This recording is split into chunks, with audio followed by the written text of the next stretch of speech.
In this RealSide experience, I was in my house and upstairs with Gwen, my mother, and there were these very curious creatures that were manifesting, one in her bedroom and one in my bedroom too. In both situations, they were coming through the ceiling, worming their way from the RealSide LifeIS into the real side of the personal self then. So perhaps some kind of creatures attacking us through the astral, mental, or ethereal parts of ourselves.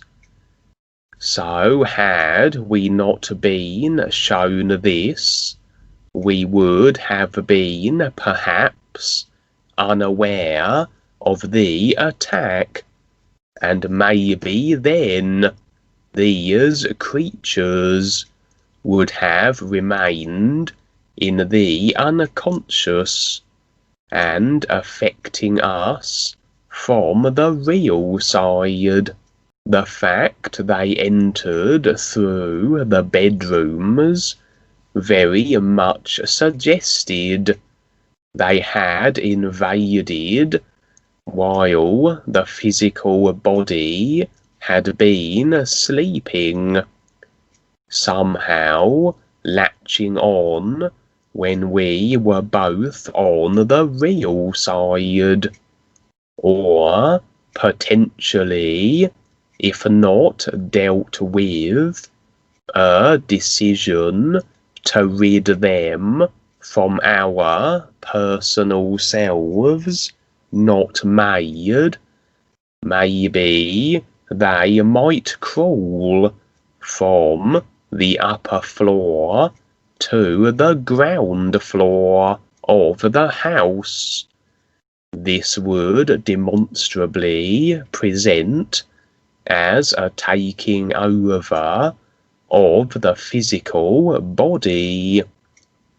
I've seen this on the real side before, where a friend's house had spiders nesting on the ground floor of his house, and indicating how he was possessed by what appeared to be spiders, or potentially having the body vehicle stolen by these entities, etc.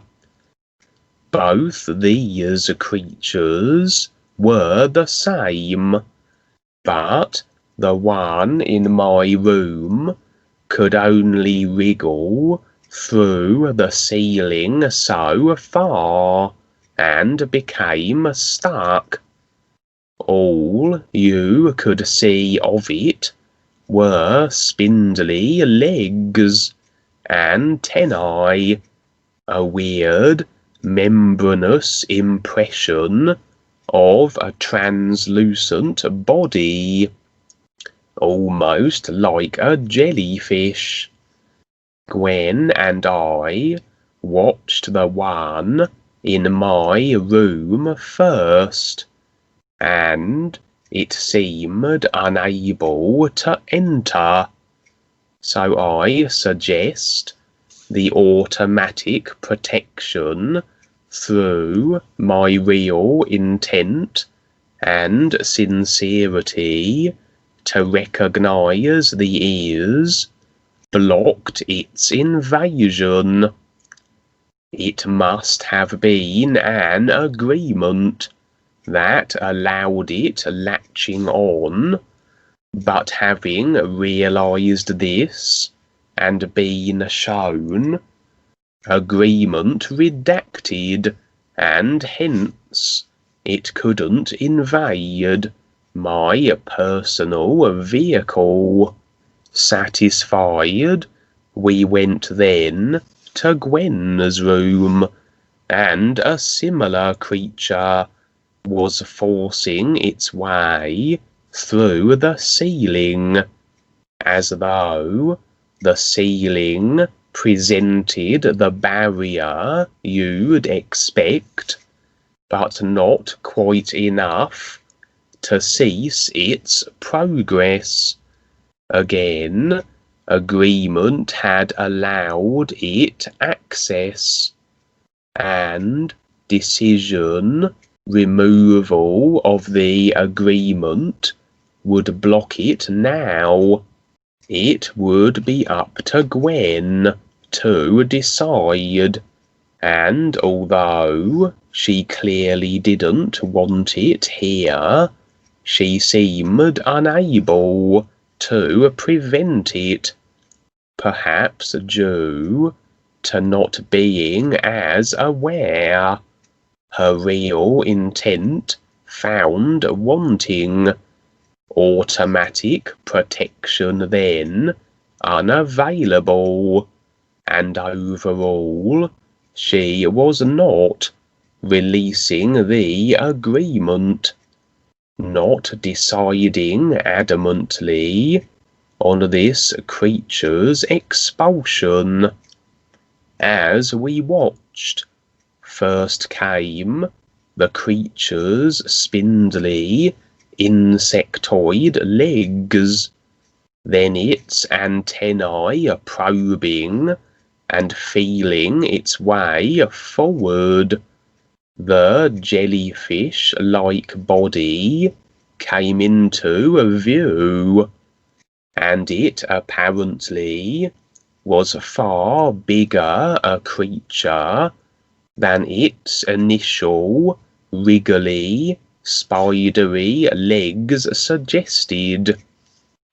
It occupied the entirety of the ceiling, spreading itself across it, and kind of suspended itself in mid-air, with all its legs and appendages attached still to the ceiling. Its body was indeed like a large jellyfish, except not like an umbrella like some jellyfish look like, more like a completely enclosed oval, and it had changed its colour from a sort of dull pink to green. Now it had established itself. As this thing was manifesting, there was a curious little dog running back and forth and whining in terror. I did my best to keep it well away from this monstrosity. So I would say we have some kind of invasion of the body snatchers going on the real side from these strange creatures.